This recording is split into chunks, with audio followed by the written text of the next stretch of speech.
Amen. Thank you for that wonderful singing.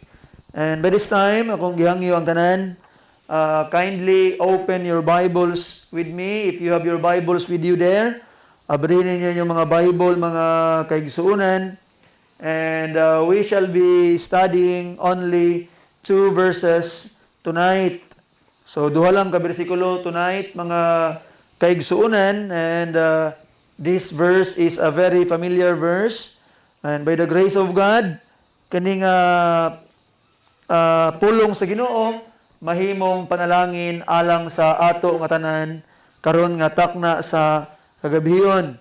Kay ang Biblia nagaingon nga ang tawo dili mabuhi sa tinapay lamang apan sa matag pulong nga mugula gikan sa baba sa Dios. Ningon pa ni Job nga akong giisip nga ang pulong sa Dios mas labi pang mahinungdanon labaw sa akong adlaw-adlaw nga kalanon. Ato makita mga kaigsuunan that the Word of God is very important. Importante kayo, mahinungdanon kayo nga ato gayud nga tagaan og pagtagad sa atong mga tagsa-tagsa nga kinabuhi. And by this time, your Bibles with me, please, sa Romans chapter 12, and we shall study verses 1 and verse 2. Romans chapter 12, verses 1 and verse 2. If you're there, say aloud, Amen. Amen. Okay, the Bible says, I beseech you, therefore, brethren, by the mercies of God, that ye present your bodies a living sacrifice, holy, acceptable unto God, which is your reasonable service. And be not conformed to this world, but be ye transformed by the renewing of your mind, that ye may prove what is that good and acceptable and perfect will of God. Magampo ta. Langit nun og manuluyon nga amahan. Salamat Ginoo sa imuhang panalangin. Nagihatag kanamo karon nga takna sa kagabhion. Salamat amahan sa imong paghatag kanamo amahan og kadaugan. Nga hinaot paunta kining maong mga pulong nga among paghisgutan karon makaangkon gayud og luna sa among mga kasing-kasing. Ginoo, among giangkon nga kami wala gayoy kahimuan gawas sa imuhang kanunay nga pagpanalipod og panabang sa among mga kinabuhi. Og dili nimo itugot Ginong Dios, kami mahimong mahanaw na ibabaw sa kalibutan. Apan pinagi sa imong pagtugot, kami magpadayon nga magkinabuhi, nga sunod ug magmalipayon ibabaw na ining kalibutan Ginong Dios. Apan among gi-recognize Ginoo nga usa lang nimo ka desisyon pwedeng matapos ang tanan nga kanamo. Apan amahan, salamat sa imong gugma kay padayon kang naghatag kanamo og daghang mga kahigayunan nga mobalik sa imong tiilan. Mao na Ginoo ako naghangyo nga ikaw maghatag og kalig-on, panalangin, kadasig sa matag katawhan, nga amo gayud nga kuptan Ginoo ang mga kahigayunan nga imong gihatag para kini dili masayang amahan. Og kami mahimo yung musampit kanunay kanimo, magpasilong sa imuhang gahom o grasya Ginoo para kami mahimong magmalahotayon, magpinadayonon sa mong pagpangalagad kanimo Ginoo, ug dili kami mabitik sa mga laang sa kaaway Ginoo. Salamat Lord sa pagpasabot kanamo sa imong pulong karon. Sa ngalan ni Jesus among gitinguha nga madawat namo ang among mga gipangayo. Amen. Amen. Palihog manglingkod tang tanan. Ang uluhan sa mensahe nga atong paghisgutan karon nga takna sa kagabhion mga kaigsuonan is very simple. Acceptable sacrifice. And that is the title of the study nga atong paghisgutan karon nga takna sa kagabhion. Acceptable sacrifice. Mga igsuon, kinahanglan nga kanunay nato nga pagahinumduman nga dili tanang sakripisyo nga atong gidedikar ngadto sa Dios is mga sakripisyo nga acceptable ngadto sa Dios. Pag moingon kag acceptable, ka dawat-dawat or kaaya-aya atubangan sa Ginoo. So kinahanglan nato nga hinumduman mga igsuon nga dili tanang halad, dili tanan nga mga pagyukbo, dili tanan nga mga pagsimba is kadawat-dawat atubangan sa atong Ginoo. Dunay mga sakripisyo, dunay mga halad, dunay mga pagsimba nga dili pagadawaton sa atong Dios.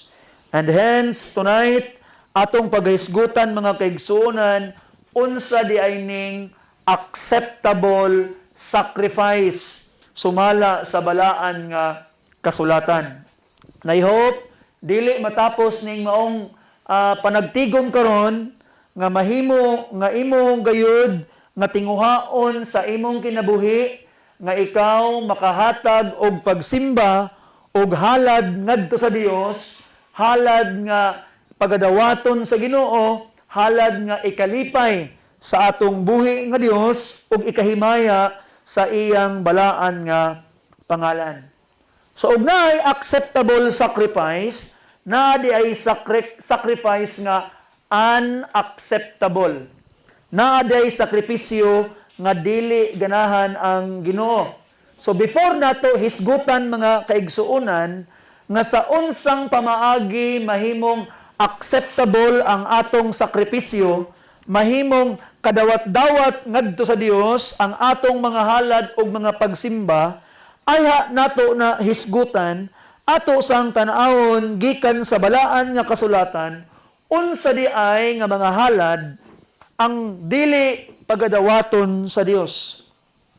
Unsa di ay nga klase nga mga pagsakripisyo, pagsimba nga dili ganahan ang ato nga Ginoo. So number 1, ato makita mga kaigsuonan sa Mateo, abrihin ninyo ang inyong mga Biblia, Matthew chapter 15, 15, versikulo 8, ngadto sa versikulo 9. Ang gingon sa balaan nga kasulatan, the Bible says, "These people draweth nigh unto me with their mouths, and honoreth me with their lips," meaning nagasimba, nagahalad, pinaagi sa ilang mga baba, nagahimaya sa Ginoo, pinaagi sa ilang mga pagdayig, "but their heart is far from me." So una, ang gusto day sa Ginoo nga halad, kinasing-kasing. Kung ang halad di ay dili gikan sa kasing-kasing, dili pinasikad sa kasing-kasing sa tao, kana nga halad dili day na siya ikalipay sa Ginoo. Dili day dawaton sa Ginoo mga kaigsuonan. Gusto day niya nga ang atong mga halad di ilang madungog pinaagi sa atong mga ngabil apan kini nga mga pagdayeg is gikan gayud sa atong mga kasing-kasing. Verse 9, ingon pa niya, "But in vain they do worship me." So, ang kanang vain, meaning na, kakawangan. Sa kakawangan, ang ilang pagsimba nga ni kanako, ingon pa ni Kristo. But in vain, sa kakawangan, sa walay pulos, ang ilang pagsimba kanako. Nganong wala may kapuslanan ang maong pagsimba, nganong di man dawaton sa Ginoo. Teaching for doctrines, the commandments of men. Sa ato pa mga kaigsuonan, una, ang dili day mo dawat ang Ginoo og mga pagsimba, mga pagdayeg, sakripisyo nga dili gikan sa kasing-kasing. Gusto day niya kinasing-kasing. Ikaduha, ato makita mga kaigsuonan, dili day ganahan ang Ginoo og pamaagi nga hinimo lang sa tao. Ang gusto day niya mga kaigsuonan is katog yung mga doktrina, mga kasuguan nga gikan gyud kaniya. siya gyoy nagbuot, siya gyoy naghatag mga kaigsuonan og instruction. So mao na ang gusto sa atong Ginoo mga kaigsuonan. Ikatulong klase sa halad nga dili pagadawaton sa Ginoo atong abrentong Biblia sa Isayas mga kaigsuonan, propeta Isayas kapitulo 1, atong pagbabasahon ang 13 ngadto sa 15. Okay? Isayas kapitulo 1, Isaiah chapter 1 verses 13 down to verse 15. Ingon pa ang pulong sa Dios, bring no more vain oblations. Wala pa niya mga oblation daw, mga paghalad, mga vain, way kapuslanan. Ngano mang way kapuslanan? Incense is an abomination unto me. Ang mga insenso daw, gikaligot-gutan as Ginoo. The new moons and the Sabbaths, the calling of assemblies, I cannot away with. It is iniquity. Even the solemn meeting. So anang Ginoo, ay naundangan na ninyo ang inyong panagtigom. Hunungan na ang inyong mga panagtapok. Kay kini kakawangan o kini usa kadakong kasalanan sa akong atubangan. O kuyawan, no? Pwede di ay nga ang panagtipok o panagtapok sa mga katawhan mahimong kasalanan or mahimong kakawangan. Wa nagpasabot nga nagtapok ang mga tao alang sa pagsimba sa Ginoo, gikalipay na niya. Pwede di ay nga kana nga maong pagtapok, kana maong panagtigom, mahimong kakawangan o mahimong gikaligot-gutan sa Ginoo, abomination. Nganuman, verse 14, your new moons and your appointed feast, my soul hated. Gikaligot-gutan sa Ginoo ang mga panagtigom, mga pista. They are trouble unto me. I am weary to bear them. Trouble. Gasamok-samok lang. Ana pang Ginoo. Nganuman, verse 15, and when ye spread forth your hands, I will hide mine eyes from you. Magampo mo itaas niyo yung mga kamot, kanamoy pangayoon. Di ko mo tanaw, anang Ginoo. Yea, when ye make many prayers, I will not hear. Di siya maminaw. Nganuman, narantubag, your hands are full of what? Blood. Sa ato pa mga kaigsuonan, kung ang kamot sa mga katawhan is puno sa pagpakasala, puno sa mga dili maayong binuhatan, ay kana nga pagsimba mga kaigsuonan dili dawaton sa Ginoo. Ang halad gikan sa mahugaw nga mga kamot, unclean hands. When I say mahugaw, di pasabot nga naay hugaw ang kuko, apan gikan sa kamot nga walay hunong sa pagpakasala. Okay? Na ato makita mga kaigsuonan ang imong pagsimba, ang imong mga pagdayo gikaligot-gutan sa Ginoo. Ang panagtigom sa inani nga klase nga mga katawhan dili ikalipay sa atong Ginoo mga kaigsuonan. And I hope ato na siyang masabtan. And ato makita mga igsuon, abrin ninyo ang inyong mga Biblia sa Amos. Amos kapitulo 5. So atong tanaw na ikaupat. Ikaupat nga butang hinungdan dili ganahan ang Ginoo, dili mo dawat ang Ginoo ana nga klase nga pagsimba. Amos kapitulo 5 21 ngadto sa 24. Ingon pa ang Biblia sa Amos, I hate. Di ko ganahan, akong ikasukan, ang Ginoo. Amos chapter 5 verse 21. I hate, I despise your feast days, and I will not smell in your solemn assemblies. Di na ko ganahan. I hate your feast days. Di na ako simhoton ang inyong mga halad. Though ye offer me burnt offering and your meat offerings, I will not accept them. Di na ko dawaton. Ingon pang Ginoo, neither will I regard the peace offering of your fat beast. Take thou away from me the noise of thy songs. Ang mga pagkanta, saba-saba na lang. Alingugmugan ng Ginoo. For I will not hear the melody of thy viols. But let judgment run down as waters and righteousness as mighty streams. So ato makitaan mga kaigsuonan, dili day paminahon sa Ginoo ang pagsimba, dili day dawaton sa Ginoo ang mga pag-awit, alingog-ngog lang para sa iyaha, kung kini gihimo sa mga tao nga wala nila gi-uphold ang pagkamatarong. Wala nila gi-uphold ang hustisya. Gustos Ginoo mga kaigsuonan nga ang mga tao nga nagsimba kaniya naninguha og hustisya, naninguha og pagkamatarong. Sa ato pa, kung wa na mao ang imong kasing-kasing atubangan sa Dios, ang imong pagsimba kawang lang di ay dili day siya acceptable sacrifice gikan sa Ginoo. You see?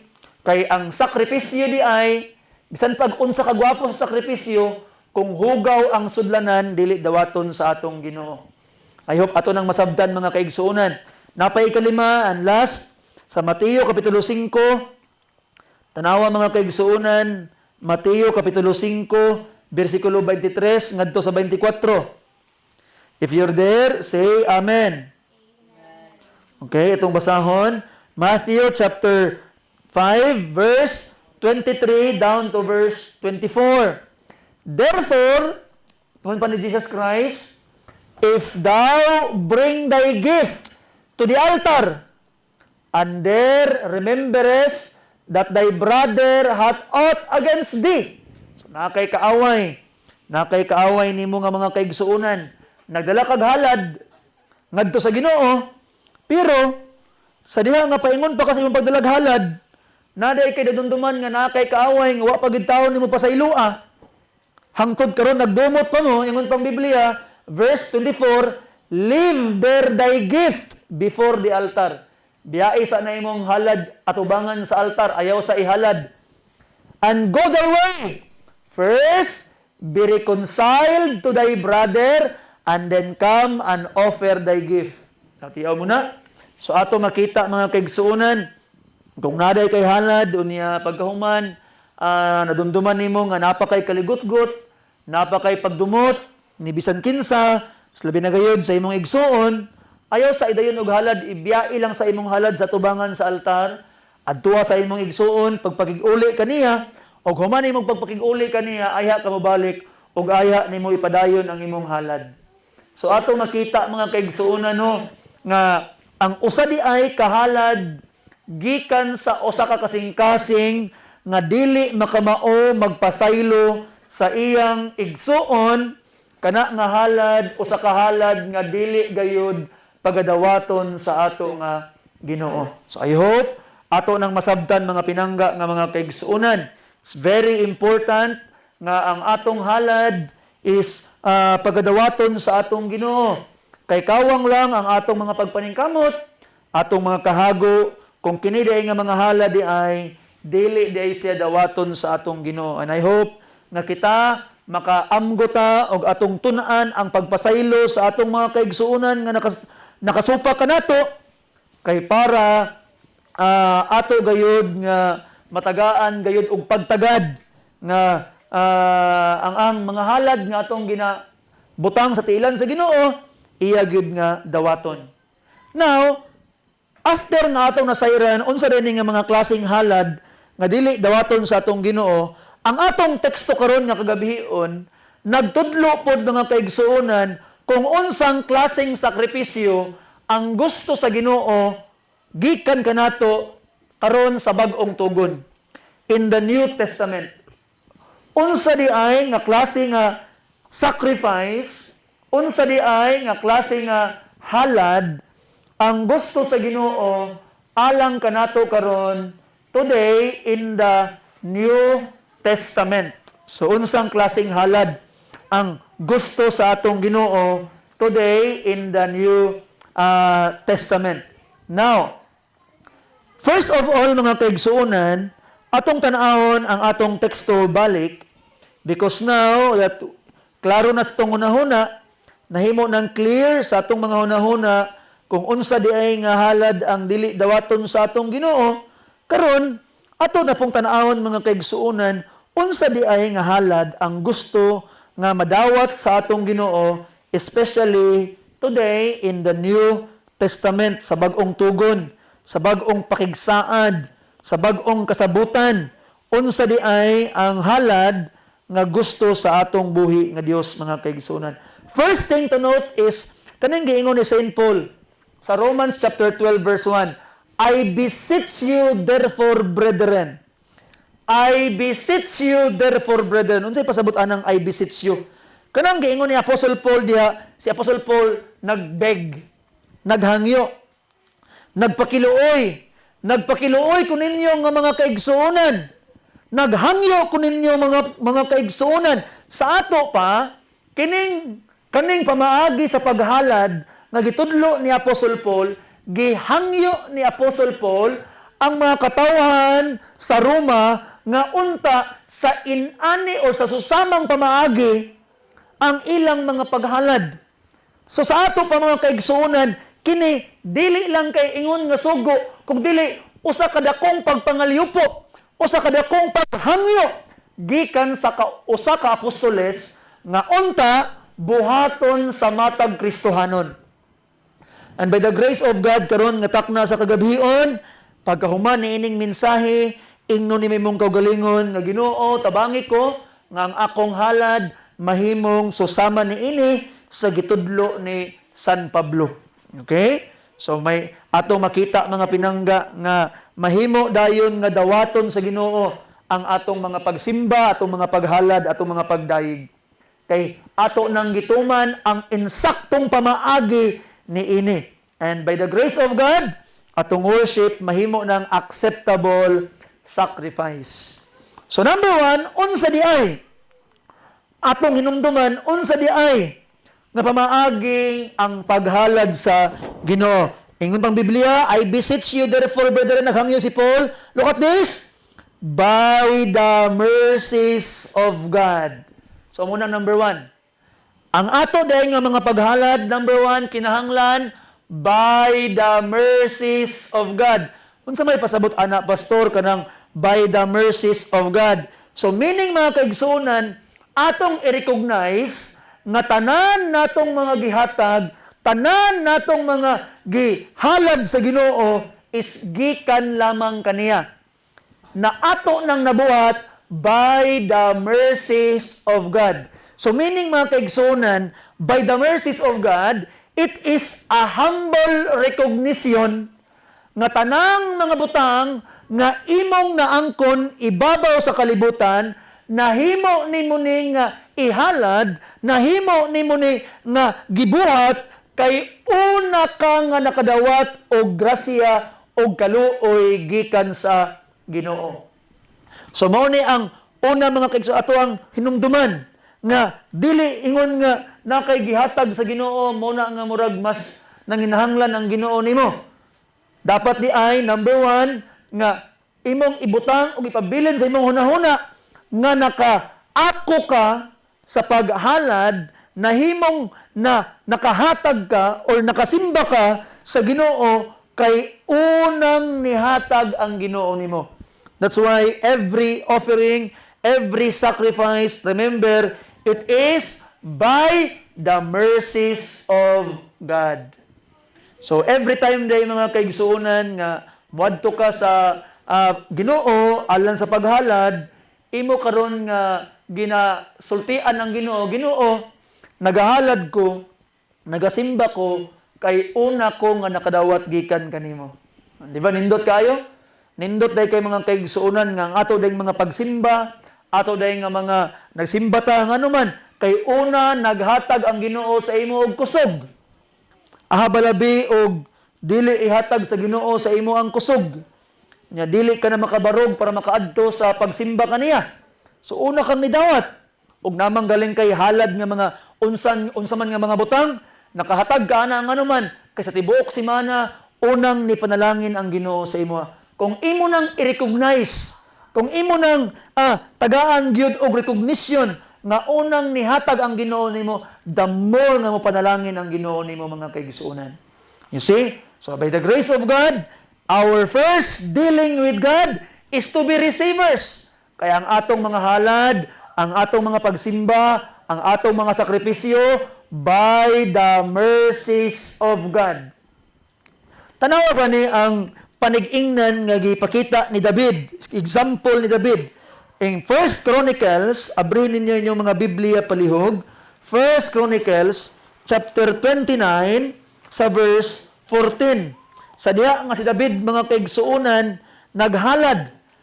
Unsa man ang giingon ni David, sa diha nga naghalad siya nasay offering ngadto sa Ginoo alang sa templo.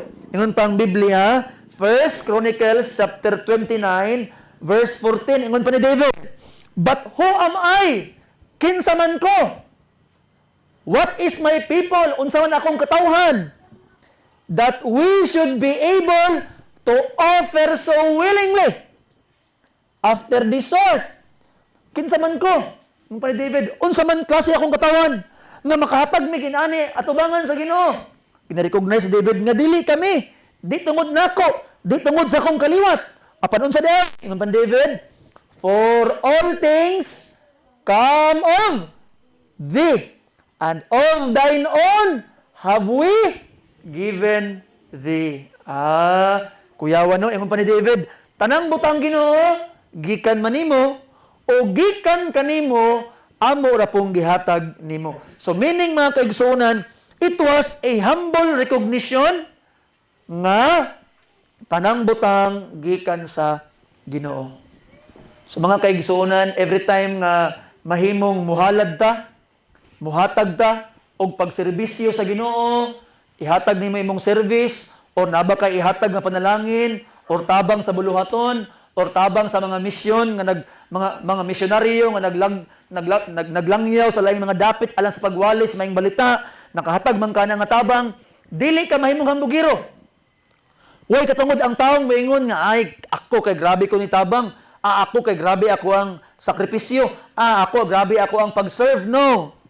Nganuman, kay kanang imong pag-serve na buhat na nimo kay unang nihatag ang Ginoo sa imong kusog. Una ang nihatag ang Ginoo sa imong panalangin. Una nihatag ang Ginoo sa imuha og kaalam. So una gyud ay nihatag ang Ginoo. So ang ato ding pagsimba, atong i-remember, it is by the mercies of God. And kay by the mercies of God man, ang ato ding pagsimba, oportunidad. Okay? Wala, dili kami mga Ginoo, magsimba ko nimo, maunang kaluy iko. Dili na sa mao. Ang tama di ay, Ginoo, nakasimba ko nimo, kay gikaluyan ko nimo. Oy, dako kay kalahian, no? Usahay manggod ang mga tao mo ingon, ay, manimbata at tagsimbahan, may nalang kaluyan tas Ginoo. Okay? So ang Ginoo dili inaana day mga kaigsuonan. Dili kay ingon nga ay hara maluoy ang Ginoo sa imong nagsimba ka. Ngano man, kay ang Biblia nagtudlo, ang kana palangda ang oportunidad nimo nga nakasimba, nakahalad, nakasakripisyo, kaluoy na sa Ginoo. Kaya ang atong pagsakripisyo di ay by the mercies of God. So atong pasalamatan ng Ginoo, Ginoo, salamat sa imong kaluoy, Ginoo. Tungod sa imong kaluoy nakasimba ko. Tungod sa imong kaluoy nakaalagad ko. Tungod sa imong kaluoy nakasakripisyo ko. So dako kay kalahian mga kaigsoon no. So by the mercies of God. So muna tong first nga recognize.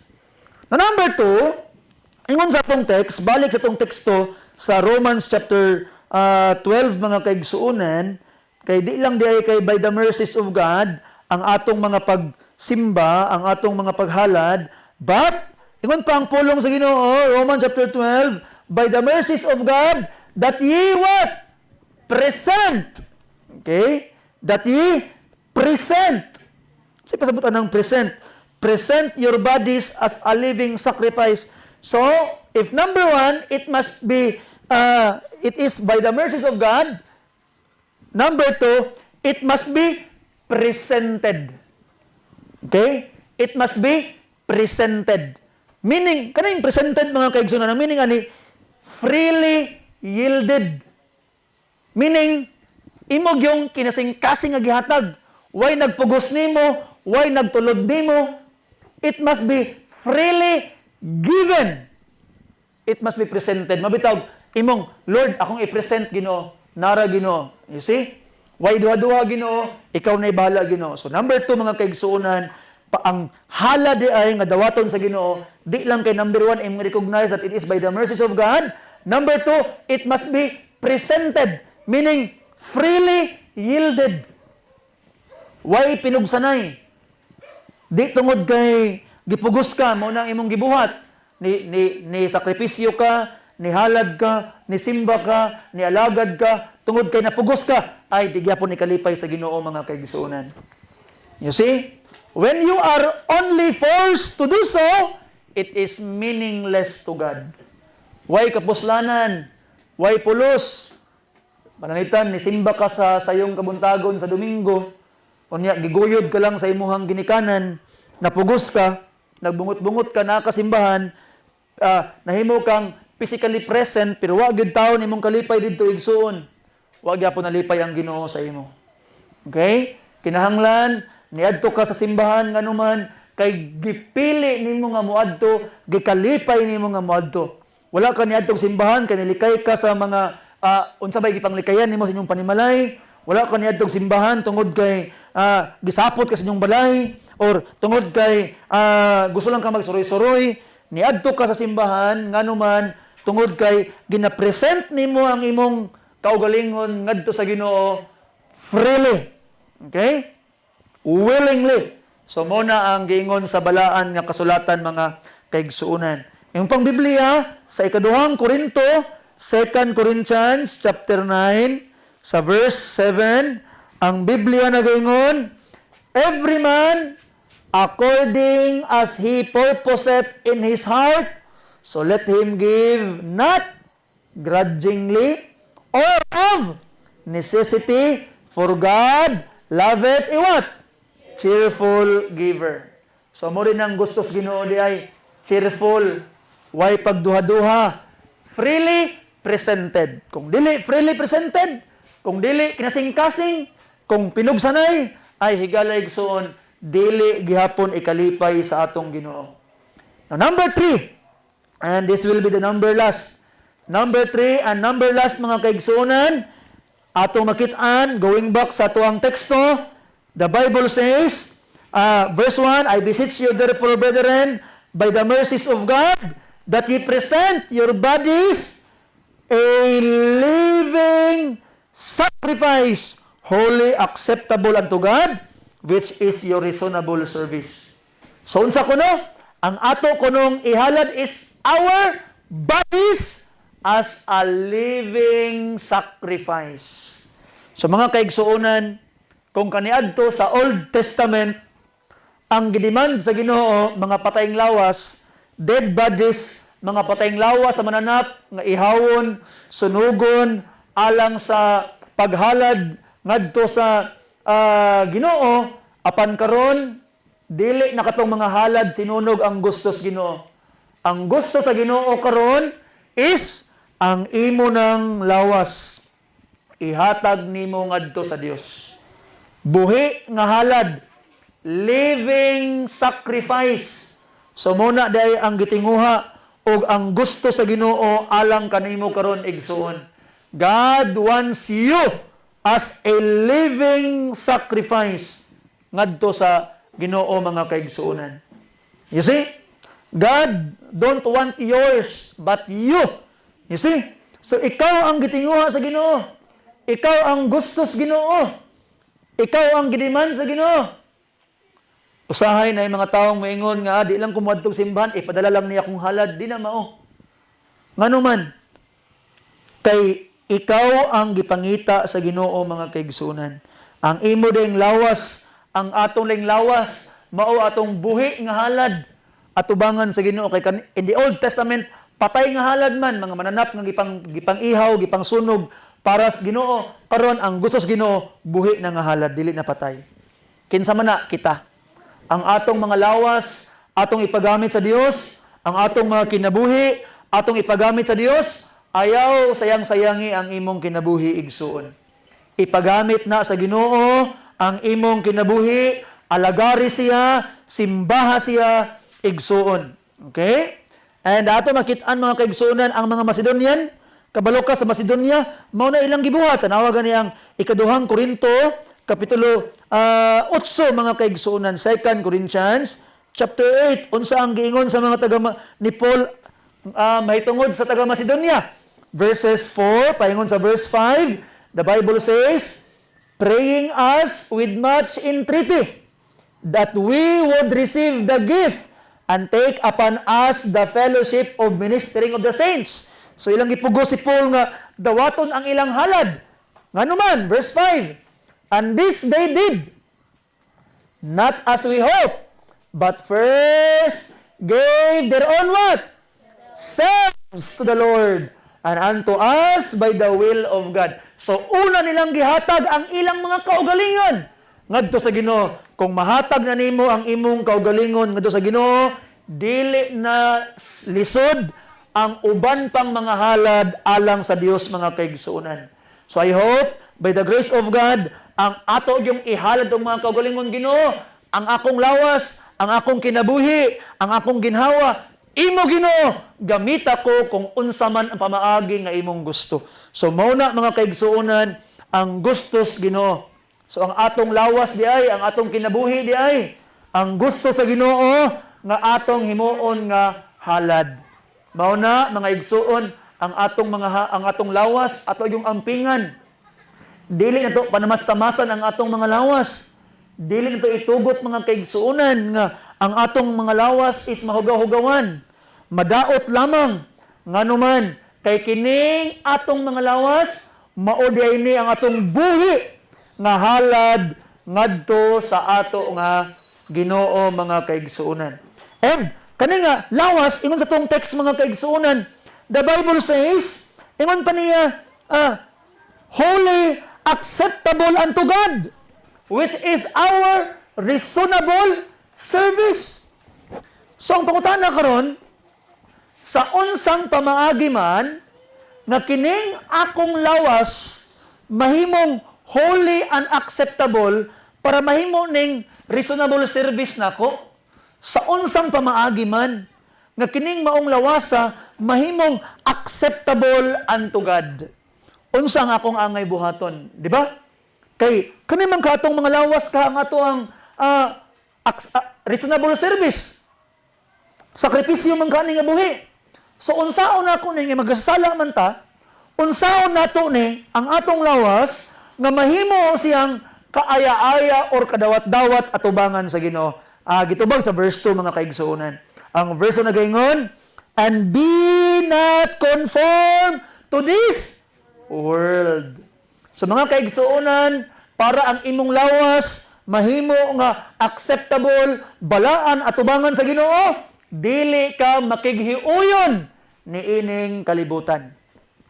Ingon pa gani sa James chapter 4 verse 4, ang pagpakighigala sa kalibutan mao ang pagpakig-away sa Dios. So ayaw itugot nga mahimo nimong kaaway ang Dios. Himua igsuon nga higala ang Dios. Pinaagi sa dili pagpakighiuyon sa kalibutan, mga kaigsuonan. So ang mga kalibutanong butang, ang mga kalibutanong binuhatan, ang mga kalibutanon nga mga butang nga nahimong hinungdan nga ang tao nagpakasala, ato ng likayan ug ato ng biyaan, kay kung gusto ka nga mahimong dawaton sa Ginoo ang imong halad, dili ka magpakighiuyon ni ining kalibutan. So pastor, sa unsang pamaagi man nga di ko makighiuyon ning kalibutan, the Bible says, but be ye transformed by the renewing of your mind. So meaning, renew your mind. So unsaon pag-renew ang imong mind? Obedience sa pulong sa Ginoo. Ma-renew imong mind, tun-i ang Biblia, tun-i ang sugo sa Ginoo, unya i-obey. Ayaw itugot nga nagpabilin lang ka alam, nga kabalo lang ka unsay tama, pero wa nimo buhata. Kay kung ang imong natunaan gihimo lang nimong kahibalo, pwede kang mabuang. Pero ang imong natunaan himuon nimo nga adlaw-adlaw nga paggawi, mahimo kang manggialamon ug mahimong maangkon nimo igsuon ang kalampusan sa imong kinabuhi ug ang imong mga halad mahimong kadawat-dawat, balaan at ubangan sa Ginoo. So ato nakita ang mga kaigsuonan nga atong tan-awon ang Biblia, tun-an ang Biblia, unya makighiuyon ta kung unsa ang gitudlo sa Biblia, mga kaigsuonan. Kabalo man ko nga ang tao sa ilang konsensya nagaingon na ilang konsensya nga mali man ni, ayaw na ni buhata. Pero ang tao iya gyud nga sundon ang iyang kaibog sa unod. So igsuon, ayaw papapildi sa kaibog sa imong unod, padayon sa pagsunod sa balaang kasulatan, pagpa-transform, i-renew ang imong hunahuna. I-renew ang imong hunahuna. Don't continue sa usa ka dapit nga di ka sigurado or kabalo kang mali, ayaw ipadayon. Kung kabalo kang mali, ayaw ipadayon. Unsa imong buhaton? Ay, kung unsa ang gitudlo sa Biblia, unsa ang gisaysay sa balaang kasulatan, mao imong sundon mga kaigsuonan. And ang atong simbahan naga-challenge ka nato nga mahimong accepted by God ang atong mga halad. Kay daghan man puntag mga katawhan karon mga kaigsuonan nga nagpabilin lang gihapon nga way kaalam nganuman kay wala na challenge kung unsa ang angay nga halad o pagsimba sa Ginoo. But we need to be challenged. Kinahanglan nga tabangan ta mahimong ato yung tinguhaon nga ang atong mga sakripisyo is kadawat-dawat sa Ginoo. So mga kaigsuonan, og imo ning mabuhat in the end iyon pang Biblia, kung imo nang mabuhat di ba kay usahay naglibog ta unsa gyud ako ang rason no nabuhay ko sa kalibutan?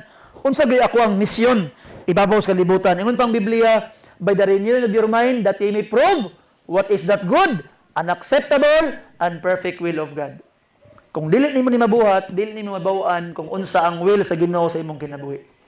Kung gusto ka nga makabalo unsa ang perfect will sa Ginoo sa imong kinabuhi, then i-renew imong hunahuna, i-transform ang imong kaugalingon, ayaw pagpakighiuyon sa kalibutan. Kung imo nang buhaton, ay higaligson ipadayag sa Ginoo kanimo kung unsa ang iyag yung plano sa imong kinabuhi og magkinabuhi kang malinawon ug dunay tinuod nga kalipay kay nasayod ka unsa ang mga butang nga angay nimong buhaton ibabaw sa kalibutan. Makabalo ka kay bali sa imong misyon. Anigsoon, meaningless kining maong mensahe kung wala kay ginabuhat para sa Ginoo. Mao ni akong ginabalik-balik og sultis mga katawhan sa simbahan nga kung niadto lang ka sa simbahan nagpungko, namati og nipauli, wa pa ka nangalagad sa Ginoo. Kung gusto ka nga na kay sakripisyo, na kay halad, atong ipagamit atong mga lawas sa Ginoo. We need to do something para i-serve siya mga kaigsuonan. Ayaw lang nang kitawag nga simba, pungko, pamati, pauli. Paningkamuti nga grasya sa Ginoo nga naa kay kabahin sa buluhaton. Kung unsa ang buluhaton, apil ka, involve ka. So importante kay mga kaigsuonan ang atong involvement sa buluhaton sa Ginoo. So muna ipangayoon nimo sa Ginoo nga Lord, di ko gusto Ginoo nga mahimo lang kung nakabalo sa mensahe pero wala na ako ikinabuhi. Ginoo, gusto na ako Ginoong Dios nga nakoy involvement Ginoo, nga nakoy mabuhat para sa imong kahimayaan.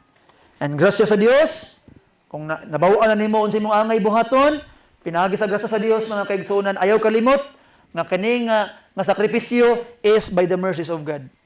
Kaluoy ni sa Ginoo, opportunity na ako ni. Naluoy ang Ginoo nako, mauna nga iya kong gitagaan ani nga oportunidad nga makaalagad sa iya makasakripisyo. Ikaduha mga kaigsuonan, tungod kay kaluoy man sa Ginoo, ako nang i-present Lord, mao ni Ginoo willingly, way pagduha-duha Ginoo, ako gusto ihatag sa imo akong pagsimba. Ani katulo mga kaigsuonan ay kalimot nga kani atong mga lawas di ay atong kinabuhi di ay ang gustos Ginoo. Ayaw pagpahiuyon sa kalibutan, and i-transform imong kaugalingon, baguhay imong hunahuna, sunda ang giingon sa Biblia. By the grace of God, mga kaigsuonan, mahibaw-an nimo unsa gyud kababuton sa Ginoo sa imong kinabuhi. I hope nasabtan nimo ang mensahe sa pulong sa Ginoo. Ang mensahe natapos na, apan igsuon ang imong kinabuhi nagpadayon pa. Pwede ang imong kinabuhi mabag-o tapos niini. Pinaagi sa pagtuman sa mga mensahe sa balaang kasulatan. Kay kung ang mensahe magpabilin lang nga kahibalo, kana nga mensahe way kapuslanan. Kinahanglan ang mensahe mahimong atong ikinabuhi para kini mahimong kaalam. Palihog manindog tong tanan.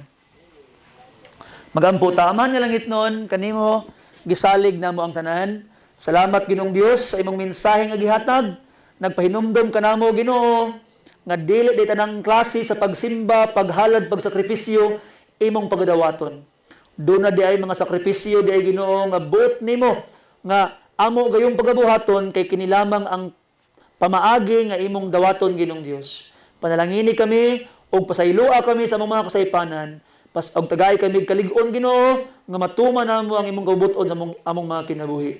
Salamat sa imong mensahe Ginoong Dios, tagaig kadasig og kaisog imong mga anak nga matuman nila Ginoo ang imong kabubuton. Ug amo na gyud Ginoong Dios nga kuptan ng kamatuoran, sundon kini ug ikinibuhi kini. Salamat Ginoo sa imong kaisog nga ihatag ug kadaugan nga ihatag sa mga kinabuhi sa ngalan ni Hesus among gisalig kini tanan. Amen and amen. Salamat ug maayong gabi kanatong tanan.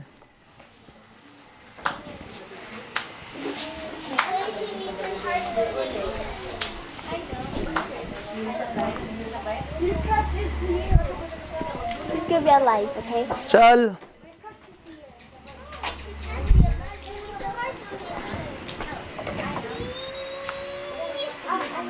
How long?